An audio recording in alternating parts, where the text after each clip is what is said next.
Según un testamento aún mantenido en secreto de la difunta reina Isabel II, la princesa Ana podría estar a punto de recibir una parte de la herencia especialmente significativa, con el poder suficiente para cambiar por completo el panorama de la monarquía británica tal como la conocemos. Aunque esta revelación no ha sido confirmada oficialmente, ya ha desatado una ola de especulaciones y curiosidad sobre el impacto que podría tener en el futuro de la familia real.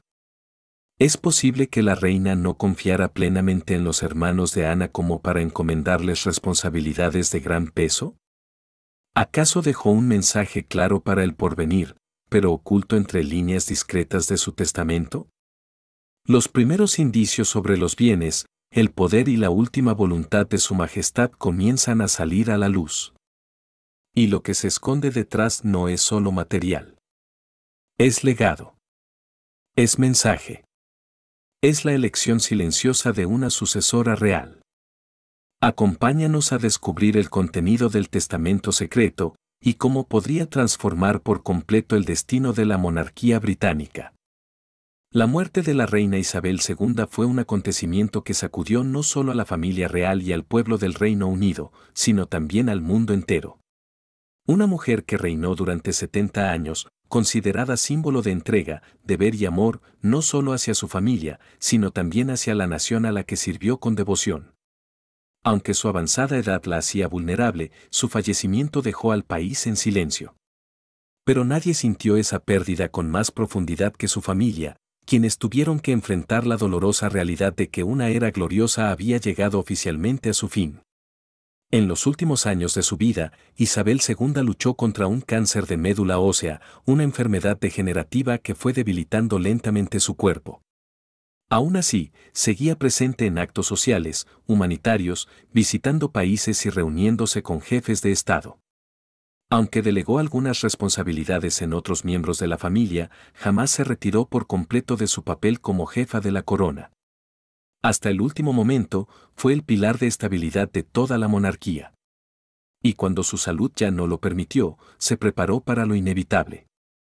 Aunque su mente seguía lúcida, su cuerpo de 96 años no resistía más. Una semana después de su muerte, los documentos médicos oficiales declararon como causa de fallecimiento, vejez. Un diagnóstico que trajo algo de consuelo, pues significaba una partida tranquila, sin sufrimiento. Pero para la familia real, esa partida fue un golpe profundo. Como soberana, con un gran patrimonio y un cúmulo de responsabilidades, la reina no podía marcharse sin dejar un testamento. A pesar del deterioro de su salud, dedicó tiempo a redactar un testamento completo, escrito a mano, en el que detallaba la distribución de bienes, títulos y objetos personales de valor simbólico, como joyas. Su objetivo era claro: garantizar la paz dentro de la familia tras su partida. Incluso en sus últimas horas, Isabel II pensaba en la estabilidad de la monarquía, como lo hizo durante toda su vida de reinado. En ese testamento, asignó roles y responsabilidades a cada miembro de la familia real. Algunos fueron elevados. Otros, relegados. Y hubo quienes fueron prácticamente liberados de las obligaciones reales, como una forma de retiro silencioso del ojo público. Pero lo que más curiosidad despertó entre el pueblo fue: ¿quién ocupará el trono? ¿Quién fue elegido como verdadero sucesor? La respuesta, por supuesto, se rige por la normativa de sucesión del Reino Unido, un sistema basado en leyes, tradiciones y a veces, sutiles decisiones personales. La regla básica: el primogénito es el primero en la línea de sucesión. Si el monarca es un hombre, el hijo mayor hereda el trono. Si es una mujer, su hija mayor será la heredera, siempre que no haya un varón por encima. Hoy en día, esta norma ha cambiado: hijos e hijas tienen igualdad de derechos en la línea de sucesión. Por eso, la princesa Charlotte, hija del príncipe William, ocupa un lugar superior al de su hermano menor, el príncipe Louis. Este cambio ha sido visto como un avance significativo en términos de igualdad de género dentro de la monarquía. Según el protocolo, cuando un monarca fallece, su sucesor asume el cargo de inmediato.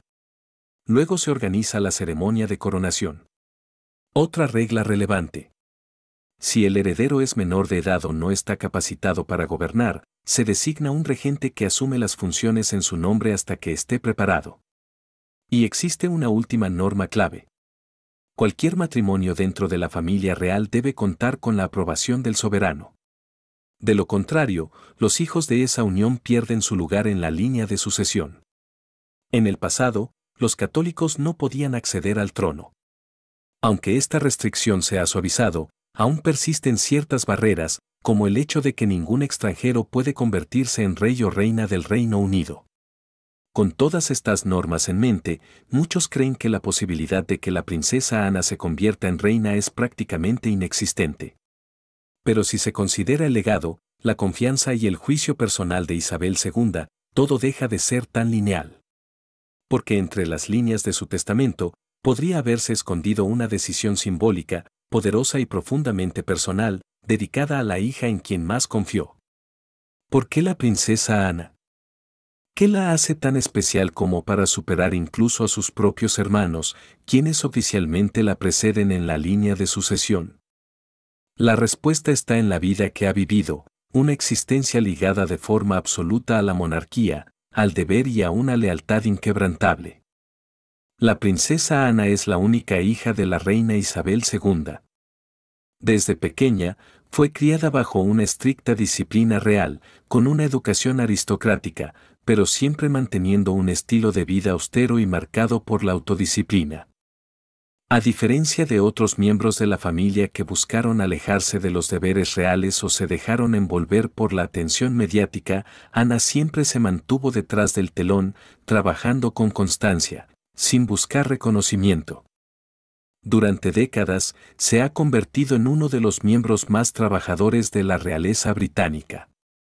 Ha asumido más de 500 compromisos anuales, desde actos oficiales en el palacio hasta visitas a comunidades remotas, pasando por actividades benéficas dentro y fuera del Reino Unido. Sin alardes. Sin escándalos. Solo una presencia constante y confiable. El público puede estar más familiarizado con figuras como Carlos, William o Kate. Pero quienes conocen el funcionamiento interno de la familia real saben que Ana es el pilar silencioso, quien garantiza que todo funcione con profesionalismo y firmeza. Es el reflejo del deber, un valor central que la reina Isabel II recalcó a lo largo de sus 70 años de reinado. Cuando la salud de la reina empezó a debilitarse, no fue Carlos quien asumió su representación en los actos oficiales, sino Ana. Ella participaba en ceremonias nacionales, cumbres internacionales e incluso funerales de Estado. Cada vez que aparecía, el público destacaba su seriedad, precisión y elegancia. No era solo cumplir con el protocolo, era continuar una tradición. Silenciosa, pero firme. Esa confianza se manifestó claramente en el testamento de la reina. Según las primeras filtraciones, Ana no solo heredó bienes o títulos. Fue designada como ejecutora del testamento. Un rol crucial, reservado únicamente para alguien en quien se tiene plena confianza y que posee la capacidad de ejecutar cada voluntad sin distorsiones. Con experiencia en organismos militares y de defensa, Ana es conocida por su capacidad organizativa, su disciplina y su transparencia. Por eso fue elegida. No por jerarquía. No por afecto. Sino por mérito y estabilidad. Uno de los legados que recibió fue la finca de Sandringham, el tradicional refugio navideño de la familia real. Más que un patrimonio histórico, es un lugar cargado de recuerdos íntimos entre la reina y su hija. Nadie en la familia se opuso a que Ana heredara ese lugar. Incluso el rey Carlos, el heredero natural, reconoció que fue una decisión simbólica de su madre. Sin embargo, no todos lo aceptaron con agrado. El príncipe Andrés, hermano de Ana, fue quien mostró mayor desacuerdo. Andrés ha estado envuelto en numerosas polémicas que han dañado seriamente su reputación. Aunque conserva el título de príncipe, ya no cumple funciones públicas. En el testamento, Isabel II no le asignó responsabilidades ni tareas de confianza. Fue reconocido como parte de la familia, pero excluido de la toma de decisiones y reformas internas. Esto dejó aún más claro que la reina depositó toda su confianza en Ana, no solo como hija, sino como continuadora de su legado. Ana también fue encargada de reestructurar los protocolos reales para adaptarlos a la sociedad moderna. Desde la distribución de fondos para los nietos hasta la organización de las residencias familiares, su firma figura como validación oficial. Este rol va mucho más allá de lo administrativo. Es una señal de poder interno, no lleva corona, pero dirige el rumbo. Por eso, aunque no figura en la línea directa de sucesión, muchos se preguntan: ¿fue Ana la verdadera heredera espiritual y simbólica de Isabel II? No necesita el título de reina. No busca el poder político. Pero lo que ha recibido, y cómo lo ejerce, ha hecho que gran parte del pueblo británico la vea como la guardián del alma de la monarquía. A diferencia de muchos miembros de la realeza que suelen ocupar titulares, la princesa Ana rara vez acapara la atención de los medios. No da declaraciones polémicas, no protagoniza momentos escandalosos, ni ha estado envuelta en controversias personales a lo largo de sus décadas de servicio. Pero es precisamente ese silencio lo que se ha convertido en su sello distintivo, y lo que la hace destacar de una forma completamente diferente. Aunque no es tan conocida como su hermano Carlos ni tan mediática como la pareja William y Kate, Ana siempre ha sido considerada por el público como uno de los miembros más respetados de la familia real británica. No busca popularidad. Simplemente cumple su labor, con constancia, humildad y una disciplina admirable. Con más de 500 compromisos anuales, Ana ha sido pionera en actividades de servicio público, misiones internacionales y encuentros comunitarios. Desde las tierras remotas de Escocia hasta conferencias sobre derechos infantiles en África.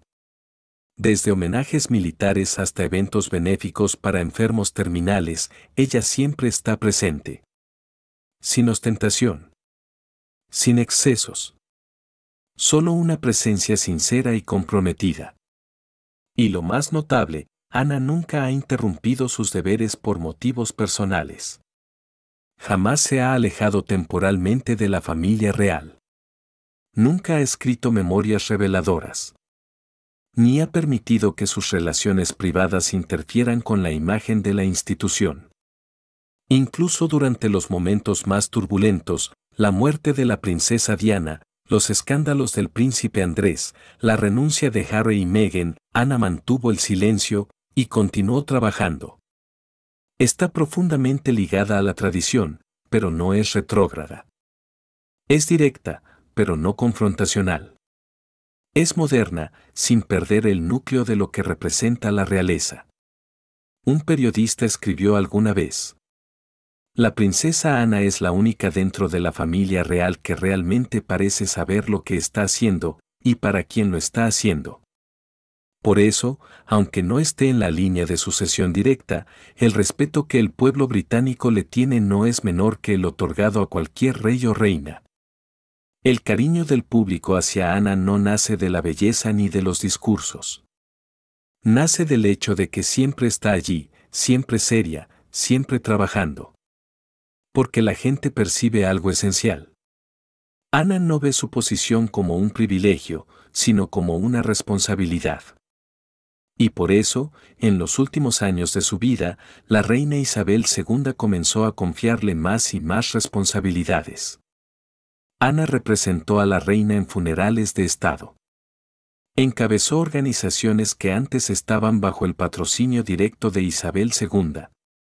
Y recibió la tarea de revisar las costumbres reales, con vistas a una nueva generación. Dentro del palacio, todos saben que Ana nunca ha pedido poder. Pero justamente por eso, le han confiado autoridad. Su ausencia de ambición, su falta de maniobras políticas, su total transparencia. Son las bases que la han convertido en la guardiana sin corona de la continuidad real. Otra prueba de la confianza absoluta de la reina. Ana fue designada como gestora de los fondos fiduciarios para las futuras generaciones. No solo supervisa el aspecto financiero, sino también la redistribución de propiedades simbólicas como Sandringham, joyas familiares y objetos históricos. Pasarle estos bienes no fue una simple herencia. Fue el modo en que Isabel II dejó un legado espiritual. Un mensaje entre líneas. No necesitas una corona. Porque tú mantienes viva la esencia misma de lo que significa reinar. Se suele decir que no todos los nacidos en la realeza están dispuestos a servir. Pero Ana eligió, desde el principio, ser una servidora. En los días posteriores al fallecimiento de Isabel II, se supo que fue Ana quien aseguró que el funeral se llevara a cabo según el protocolo exacto deseado por su madre. Revisó cada detalle, coordinó los equipos logísticos y fue la última en abandonar la sala ceremonial cuando todo terminó. No necesitó discursos emocionales. Su silencio fue suficiente para conmover. En el corazón del pueblo británico, la imagen de la princesa Ana no es símbolo de poder, sino de entrega, valentía y firmeza ante cualquier circunstancia. No cambia por la opinión pública. No se doblega ante el escándalo. Solo hace lo que cree correcto, y con el tiempo, eso se ha vuelto lo más confiable que tiene la monarquía. El testamento de la reina Isabel II, un documento que, según la tradición real, debe mantenerse en secreto, no será revelado públicamente hasta al menos 20 años después de su fallecimiento. Eso significa que el contenido completo no estará disponible hasta, como mínimo, el año 2042. Sin embargo, como ocurre en toda familia real, los secretos nunca permanecen completamente ocultos. Ya han comenzado a filtrarse ciertos detalles que muestran una clara intención de la reina en cómo deseaba repartir el poder y las responsabilidades tras su partida. Uno de los aspectos más destacados es que la princesa Ana no solo recibió bienes materiales, sino también el papel de coordinadora del legado. Es decir, fue designada como la persona encargada de garantizar que las propiedades, pertenencias personales y valores culturales, desde joyas hasta archivos históricos, sean entregados a las personas adecuadas, con los fines correctos. La residencia de Windsor, uno de los símbolos más poderosos de la monarquía, fue dejada al rey Carlos III, como parte de una transferencia prevista y cargada de simbolismo. Windsor representa solidez, autoridad y continuidad. Pero la sorpresa llegó con la asignación de Sandringham, la finca privada en Norfolk, que no fue entregada al rey, sino a la princesa Ana. Para Isabel II, Sandringham era un lugar de profunda conexión emocional. El refugio familiar en Navidad, el espacio donde podía estar cerca de los suyos sin los reflectores del trono. Para muchos, este fue un gesto personal y simbólico. Un regalo íntimo para la hija que más la acompañó en sus últimos años. Más que un inmueble, Sandringham es un nodo espiritual en la historia familiar. Y al entregárselo a Ana, la reina dejó un mensaje silencioso. Cuida aquello que no puede escribirse en las leyes, sino solo conservarse con amor y lealtad. Pero no todos en la familia aceptaron pacíficamente esta distribución. El príncipe Andrés, quien en su momento fue considerado heredero de muchas funciones, quedó prácticamente excluido del reparto oficial. Su nombre aparece en el testamento, pero sin poderes, sin responsabilidades. Una mención simbólica y, al mismo tiempo, una retirada tácita del engranaje real.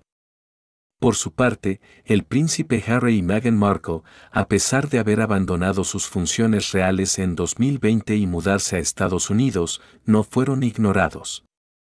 La reina dejó para Harry una espada que perteneció al rey Jorge V.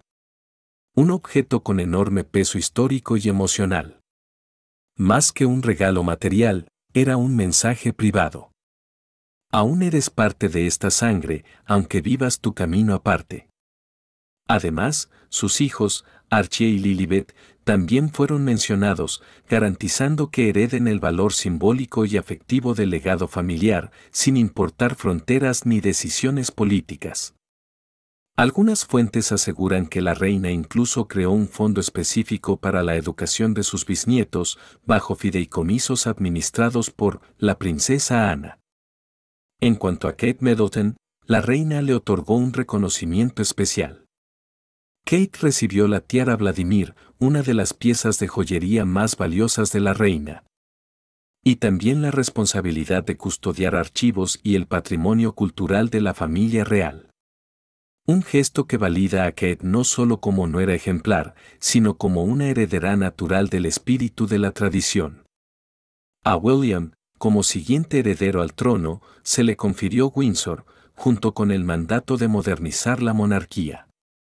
La reina le encomendó, junto a Kate, la misión de renovar protocolos, fortalecer el vínculo con el pueblo y proteger la imagen de la realeza en pleno siglo XXI. A los 3 nietos mayores, George, Charlotte y Louis. La reina no dejó dinero. Dejó cartas escritas a mano. En ellas, transmitió reflexiones personales. A George, aprende a sostener el honor de la corona, pero no olvides el mundo fuera de los muros del palacio. A Charlotte, sé fuerte y compasiva, son las virtudes más importantes en una mujer de la realeza. A Louis, no llevarás el peso de la sucesión, pero vive de manera que honres la historia de esta familia. Estas cartas, sin firmas notariales ni anexos patrimoniales, fueron el legado emocional más puro de Isabel II. Y la persona a cargo de conservarlas, clasificarlas y entregarlas en su momento. No fue otra que la princesa Ana. En las últimas líneas de su testamento, según relatos de quienes han tenido acceso a él, la reina Isabel II no solo repartió bienes o responsabilidades. Dejó algo que solo ella podía transmitir, una visión para el futuro de la monarquía. No eran órdenes. Tampoco declaraciones políticas. Sino una serie de indicaciones suaves pero firmes, escritas de su puño y letra. Para ella, si la familia real no aprendía a transformarse, el tiempo acabaría por arrastrarla. En sus últimos años, la reina entendió que el verdadero poder de la monarquía no está en el trono, sino en el vínculo con el pueblo. Por eso escribió, con claridad: Windsor y Sandringham no pueden ser solo símbolos, deben ser puentes entre la corona y el pueblo. Una idea que puede parecer simple, pero en el contexto de la familia real, era un giro arriesgado. Abrir los palacios, organizar eventos públicos, colaborar con escuelas, museos y organizaciones sociales. Significaba exponer a la institución más reservada del Reino Unido a la mirada del mundo moderno. El rey Carlos, como heredero directo, no estaba totalmente de acuerdo. Para él, la excesiva apertura podía hacer perder el misticismo que sostenía el encanto de la monarquía. En confianza, llegó a decir a un asesor cercano: si el pueblo cree que somos como ellos, ¿para qué querrían un rey? En cambio, el príncipe William, su hijo y siguiente en la línea de sucesión, abrazó con entusiasmo esta transformación. Cree que en un mundo digital y transparente, la cercanía y la claridad serán la clave de la supervivencia monárquica. William comparte esa visión con la princesa Ana, quien se encargó personalmente de implementar muchas de las ideas esbozadas por la reina. Solo un año después de su fallecimiento, Sandringham fue reformado para recibir grupos escolares, exposiciones históricas y encuentros culturales. El público pudo recorrer archivos antiguos, bibliotecas privadas e incluso el jardín donde paseaba la reina. Un lugar antaño exclusivo se volvió cercano, accesible y, para muchos, más valioso que nunca. En Windsor Castle comenzaron a celebrarse conciertos, cine al aire libre y congresos internacionales. Zonas tradicionalmente reservadas para la realeza fueron abiertas al público en fechas señaladas, permitiéndoles contemplar reliquias nunca antes vistas. Y detrás de cada paso estaba la firma silenciosa de la princesa Ana. No subió al escenario. No dio discursos. No concedió entrevistas. Pero fue ella quien validó cada decisión, desde la iluminación de las salas hasta el protocolo de seguridad para estudiantes visitantes. Ana siguió siendo lo que siempre fue, la guardiana del equilibrio. Protegiendo las tradiciones, mientras abría la puerta al presente. Aún así, no todos apoyaban estos cambios. Algunos sectores conservadores dentro del palacio temían que la popularización de la realeza diluyera su autoridad simbólica. Creían que, al volverse más accesible, la monarquía se exponía demasiado a la crítica y al escrutinio, perdiendo su carácter superior a la política. Pero la realidad demostró lo contrario. El apoyo a la familia real entre los jóvenes, históricamente distante, comenzó a crecer. Encuestas revelaron que las figuras de Ana y William eran percibidas como cercanas, confiables y menos rígidas que generaciones anteriores. Una tendencia que la reina había anticipado cuando escribió: "La monarquía no está para ser observada desde abajo, sino para que todos se vean reflejados en ella". Una vez más, Ana se convirtió en el puente entre dos mundos. Entre Carlos, aún ligado al esplendor del pasado, y William, orientado hacia un futuro más transparente, participativo y moderno. En una conversación privada, registrada por el personal real, Ana expresó una idea sencilla pero profunda. Mi madre no dejó un manual. Solo dejó muchas preguntas y confió en que yo sabría cómo responderlas. Hoy, con Sandringham y Windsor abiertos. Con ciudadanos pisando espacios antes vetados. Esas respuestas comienzan a tomar forma, no en palabras, sino en gestos concretos. Tal vez Carlos mantendrá el trono. Tal vez William lo reinventará. Pero la que está asegurando, en silencio, que todo ocurra como quiso la reina, es Ana. Poco después de que los proyectos de reforma impulsados por la princesa Ana y el príncipe William comenzaran a materializarse, el ambiente dentro de la Casa Real Británica empezó a cambiar. De puertas para afuera, todo seguía funcionando con la impecable formalidad de siempre. Las ceremonias continuaban según lo previsto, los discursos se redactaban con esmero, y las recepciones oficiales mantenían su solemnidad característica. Pero tras bambalinas, las grietas ya comenzaban a notarse. Y la causa no fue el fracaso, sino el inesperado éxito de la princesa Ana. Cuando los programas de acercamiento al público, bajo su coordinación, comenzaron a atraer atención mediática positiva. Los focos se volvieron hacia una realidad que muchos antes pasaban por alto. Ana se había convertido en la figura más querida de toda la familia real. Simultáneamente, el príncipe William, ya de por sí popular, ganaba aún más apoyo gracias a su colaboración fluida con Ana en actividades comunitarias. Juntos, formaban un dúo perfecto. Tradición y modernidad.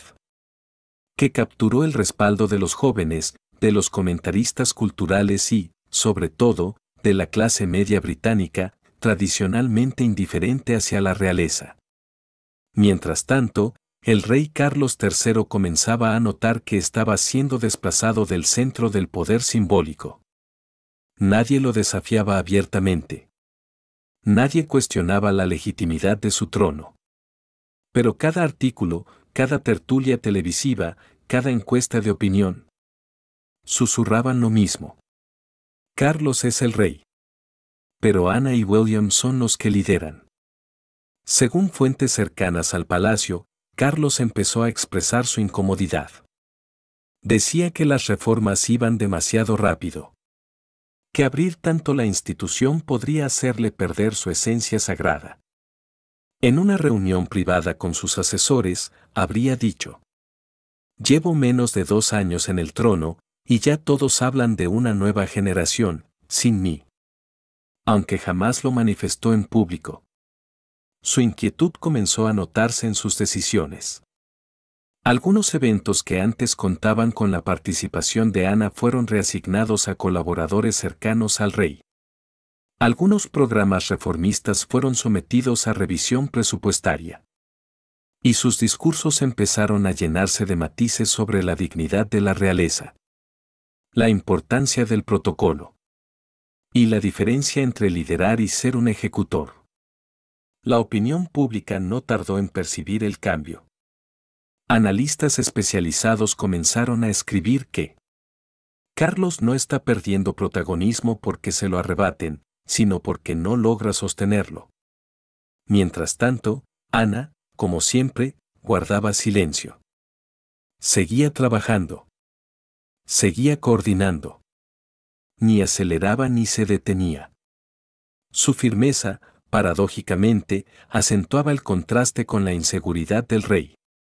Un asesor veterano le sugirió a Carlos mantener una conversación privada con su hermana.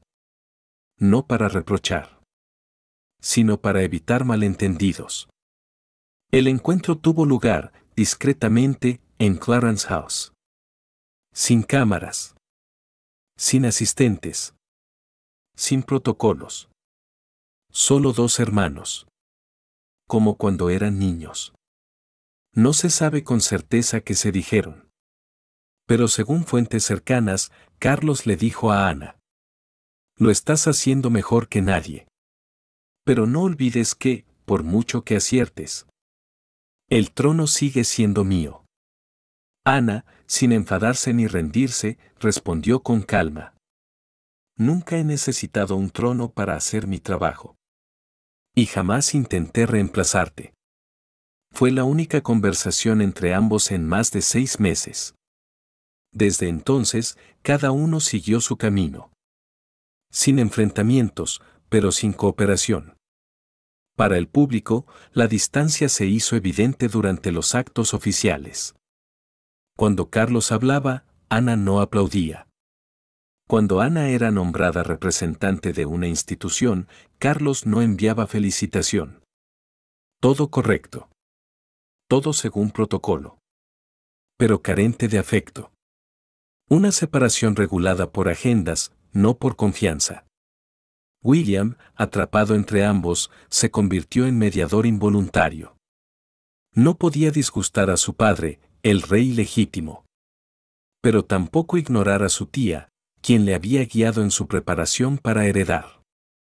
La prensa comenzó a llamar a Ana la reina sin corona, la guardiana del legado de Isabel II, o incluso la soberana en las sombras. Cada título, aunque halagador para Ana, era una espina más para Carlos. Nadie lo criticaba abiertamente. Pero el pueblo ya había escogido a su referente emocional. Y dentro del palacio empezó a resonar una pregunta, jamás dicha en voz alta. Si pudiera elegir de nuevo, ¿Isabel II habría nombrado a Carlos como sucesor? ¿O a Ana? Cuando a una persona se le entrega poder, otra suele sentir que ha perdido algo. Y en la realeza, donde cada gesto está codificado como un mensaje, ese desequilibrio siempre tiene consecuencias. Desde el encuentro privado entre el rey Carlos III y la princesa Ana, el ambiente en el seno de la familia real británica ya no fue el mismo. No era una guerra fría declarada. Pero sí comenzaron a asomarse las señales de una redistribución silenciosa del poder.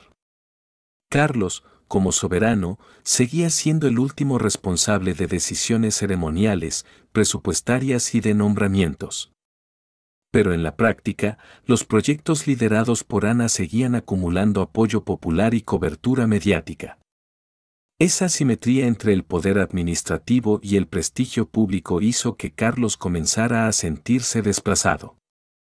Según fuentes internas, el rey dio la orden a sus asesores de revisar todo el sistema de representación real, poniendo especial atención al papel de Ana en las reformas de Windsor y Sandringham.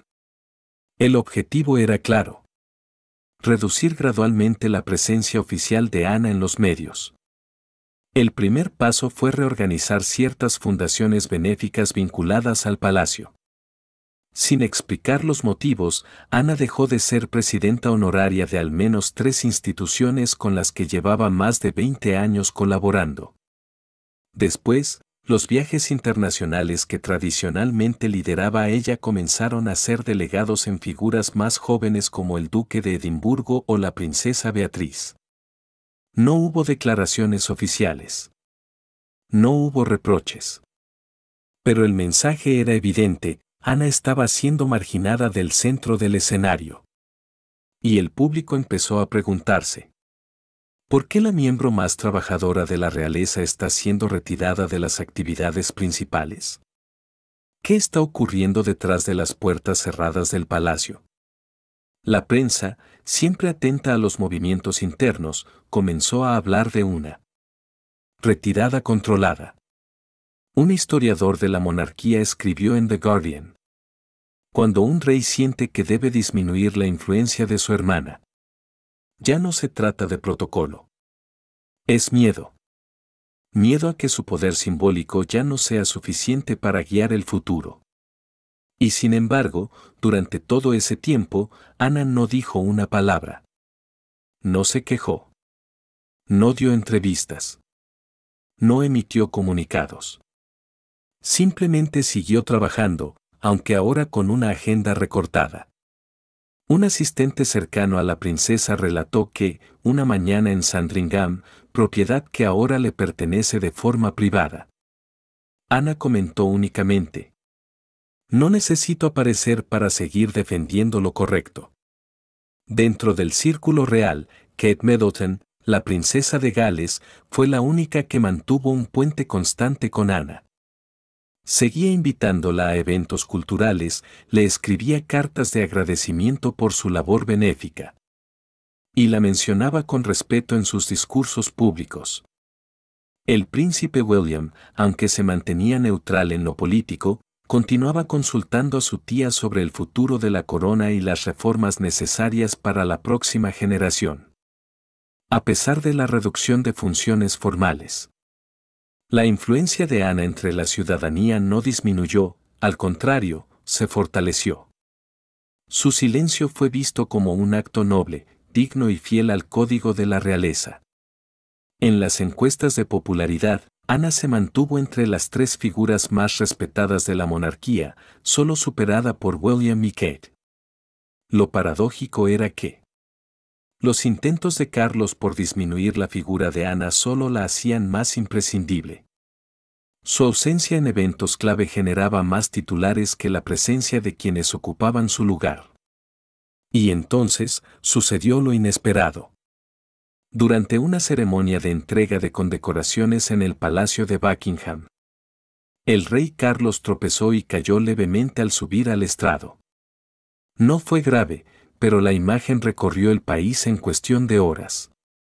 Al día siguiente, Ana asistió a un pequeño evento rural y, por primera vez en meses, rompió el silencio. El cuerpo puede debilitarse, pero los ideales no deberían tambalearse. Nadie supo con certeza a qué se refería. Pero la frase se volvió viral, compartida millones de veces en redes sociales. Y en el corazón de los británicos, una vieja pregunta volvió a tomar forma. Si la línea de sucesión no fuera obligatoria, ¿quién sería realmente el símbolo legítimo de la monarquía británica del siglo XXI? La declaración de la princesa Ana en aquel remoto acto rural, esa frase breve pero poderosa. El cuerpo puede debilitarse, pero los ideales no deberían tambalearse, provocó una sacudida silenciosa dentro de la Casa Real Británica. No fue por lanzar críticas. No fue por generar conflicto. Fue, sencillamente, porque habló. Tras meses de silencio absoluto, una sola frase bastó para que la prensa, la opinión pública y la misma familia real entendieran. Ana no se había rendido. Solo había esperado el momento adecuado para recordarles que sigue ahí. En el Palacio de Buckingham, el rey Carlos no pudo ocultar su incomodidad. No por temor a perder el trono, sino porque su posición simbólica comenzaba a erosionarse. No por un enemigo externo, sino por su propia hermana, quien nunca pidió una corona. Según reveló un asesor cercano, Carlos convocó varias reuniones internas con un objetivo puntual: reposicionar la imagen central de la monarquía.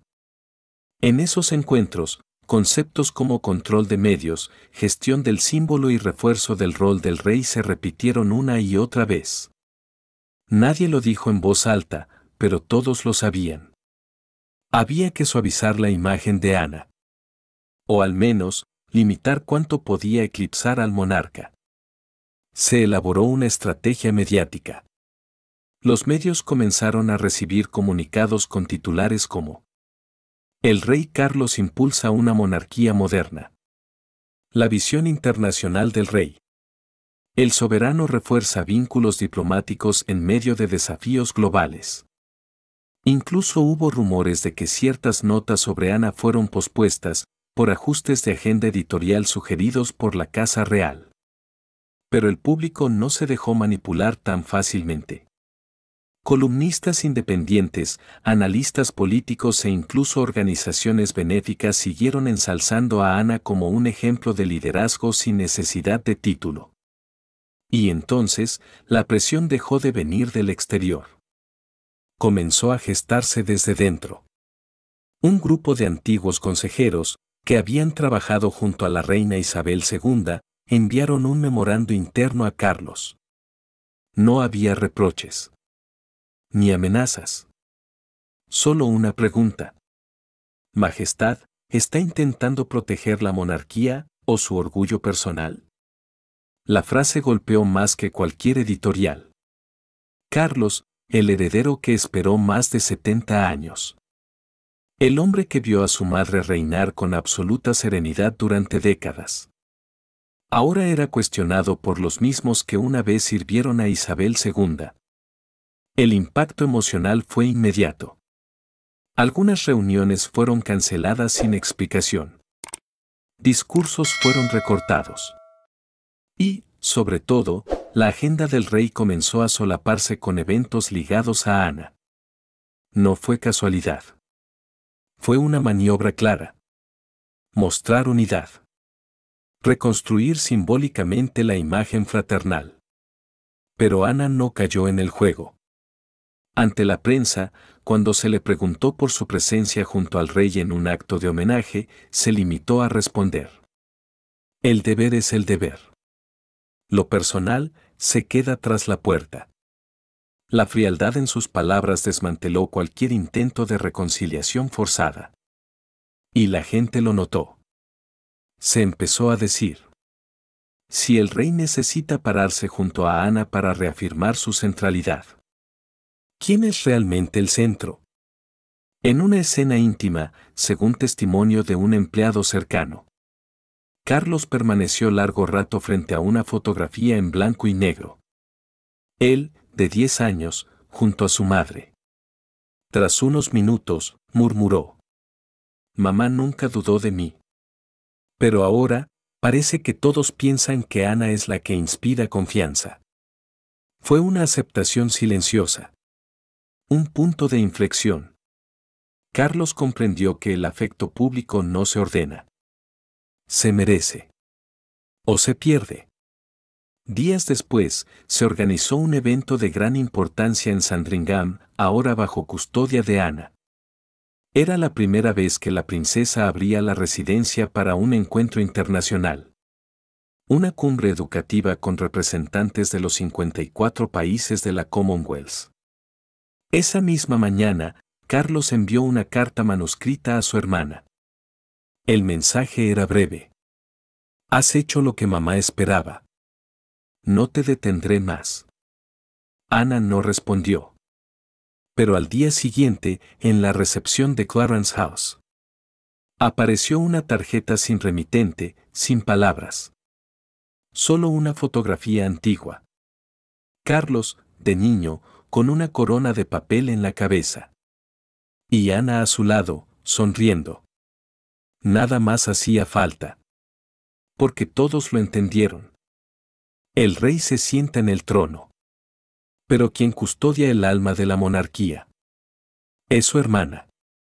Después de un periodo de tensiones silenciosas, la monarquía británica entró en una nueva etapa, una reconstrucción discreta, sin declaraciones ni enfrentamientos, pero marcada por una estrategia profunda. Cartas escritas a mano, miradas compartidas en actos públicos, apariciones conjuntas sin palabras. Ese fue el modo en que Carlos, Ana y Guillermo comenzaron a restablecer el equilibrio entre tradición y modernidad. En Sandringham, la princesa Ana mantenía su ritmo de trabajo habitual. Seguía reuniéndose con organizaciones benéficas, supervisando exposiciones, colaborando con los asesores reales en programas educativos para las nuevas generaciones. Pero desde la carta de Carlos hubo un cambio sutil y decisivo. Ya no encontraba obstáculos. Los proyectos que antes habían sido borrados del foco mediático fueron restaurados. Su presencia en ceremonias de Estado regresó al calendario oficial. Nadie admitió públicamente un error. Pero el simple hecho de que todo volviera a su cauce fue una forma de admitir lo esencial.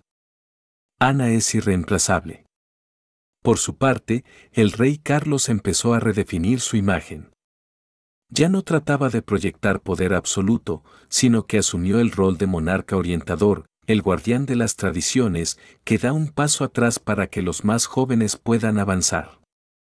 En sus últimos discursos, ha repetido el término monarquía intergeneracional, una forma de decir, entre líneas, que su reinado será un puente, no una cima.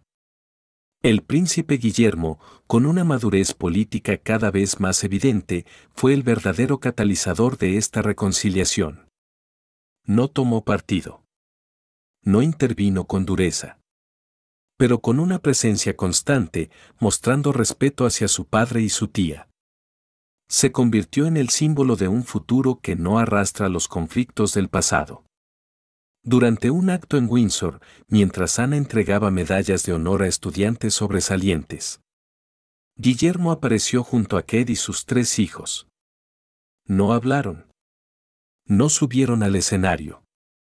Solo permanecieron al fondo, como diciendo: estamos aquí para aprender. Esa humildad conmovió al pueblo. La realeza ya no era una cuestión de coronas, sino un camino de herencia y servicio. La prensa, que antes explotaba los desacuerdos entre Carlos y Ana, cambió de tono. Ahora elogiaban la sabiduría de los 3 líderes al saber dar un paso atrás para conservar algo más importante, la confianza del pueblo. Dentro del palacio, se formó un comité especial. No presidido por Carlos. Tampoco por Guillermo. Sino por Ana. Su misión: reorganizar todo el sistema de museos, archivos, obras de arte y joyas reales. El objetivo: preparar el traspaso de la memoria histórica de la reina Isabel II hacia las nuevas generaciones. No era una tarea técnica. Era un acto simbólico sin precedentes.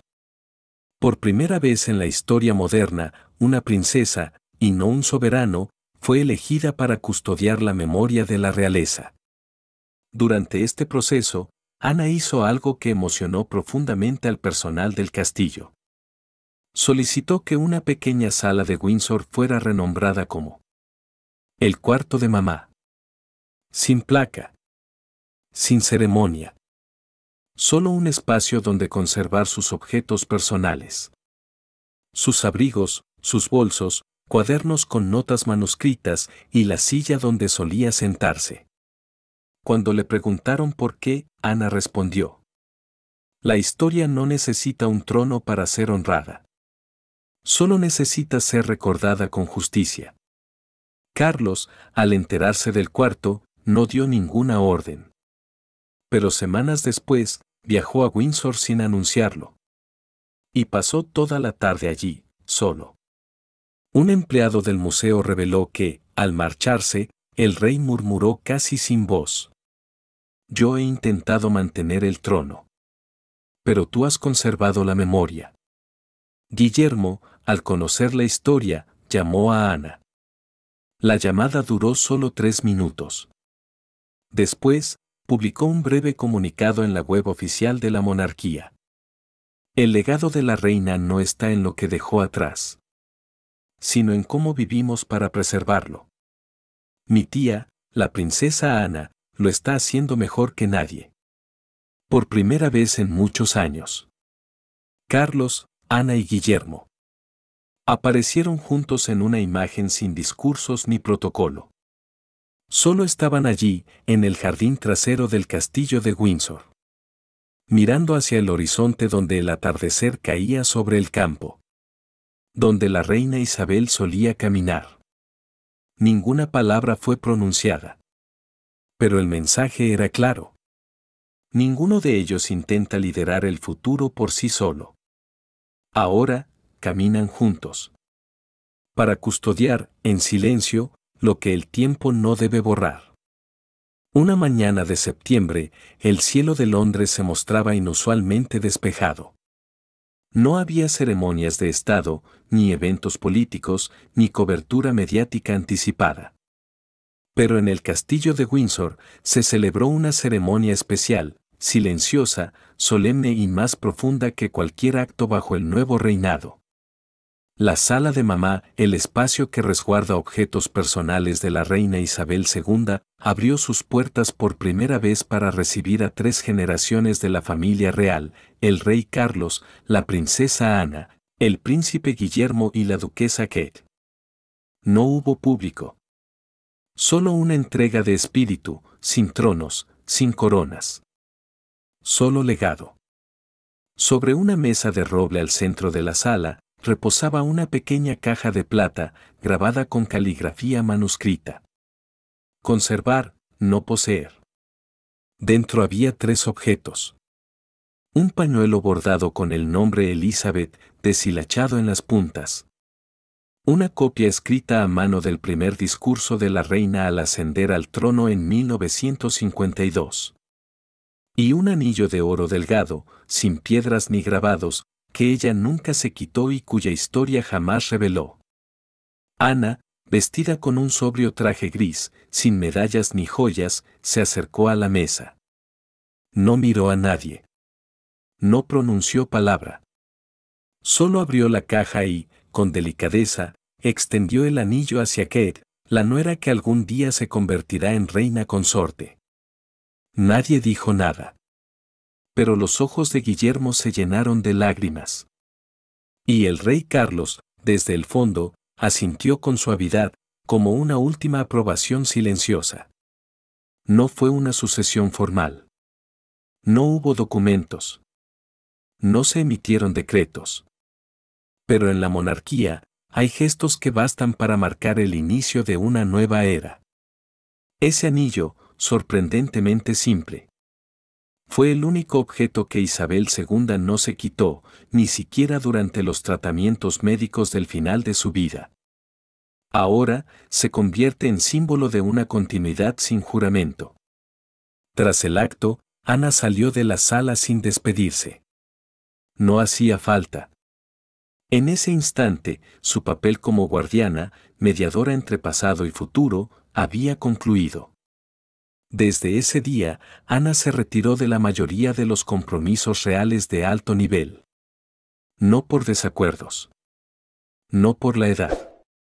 Sino porque entendía que cuando una misión termina, el silencio es la despedida más noble. Guillermo y Kate comenzaron a asumir más responsabilidades. La opinión pública los vio visitar lugares que antes solo Ana recorría. Las ceremonias tradicionales empezaron a respirar un aire más contemporáneo, sin perder su esencia. Y en cada aparición de Kate, el anillo dorado descansaba en su mano izquierda. No brillaba, no imponía. Solo estaba ahí, como el espíritu que Isabel dejó atrás. En una ceremonia de reconocimiento social, al ser preguntada por su nuevo rol, Kate respondió: no intento reemplazar a nadie. Solo estoy siguiendo los pasos. Una frase simple, pero tan poderosa, que muchos vieron reflejada en ella a Ana. Porque eso fue lo que Ana hizo durante toda su vida. Por su parte, el rey Carlos continuó su reinado con una serenidad distinta. Ya no buscaba demostrar liderazgo. Ya no luchaba por el foco mediático. Dejó que Guillermo tomara protagonismo en política exterior. Dejó que Quer encabezara programas culturales. Y él, el hombre que esperó toda su vida para reinar, se convirtió en un monarca de transición, observador, sereno, íntegro en su rol. En su última aparición pública junto a Ana, Carlos pronunció una frase que luego fue grabada en una placa dentro del archivo real. Tú nunca pediste la corona. Pero la corona te eligió para custodiarla. Aquel día, no hubo celebración nacional. Ni repique de campanas. Solo un escueto comunicado en la web oficial de la Casa Real. La princesa Ana ha completado la misión encomendada en el testamento de Su Majestad la Reina Isabel II. A partir de ahora, se dedicará a actividades personales y continuará apoyando a la siguiente generación cuando sea requerida. Una era se cerró. Sin ruido. Sin nostalgia. Solo con un profundo agradecimiento a la mujer que recorrió el camino real no por título, sino por lealtad. En la historia británica, su nombre puede no aparecer junto a títulos como primera, reina o madre de la nación. Pero en la memoria de millones. Ana es el símbolo final de una monarquía construida con constancia y silencio. Hay personas que no necesitan una corona para convertirse en símbolo. No gobiernan con poder, sino con confianza, lealtad y un silencio que pesa más que 1000 discursos. La princesa Ana recorrió ese camino entero, sin títulos, sin ambiciones. Pero dejando una huella imborrable en la historia de la monarquía británica. No heredó el trono de su madre. Pero heredó algo más profundo. La responsabilidad de custodiar la memoria, el respeto del pueblo y la dignidad de la corona.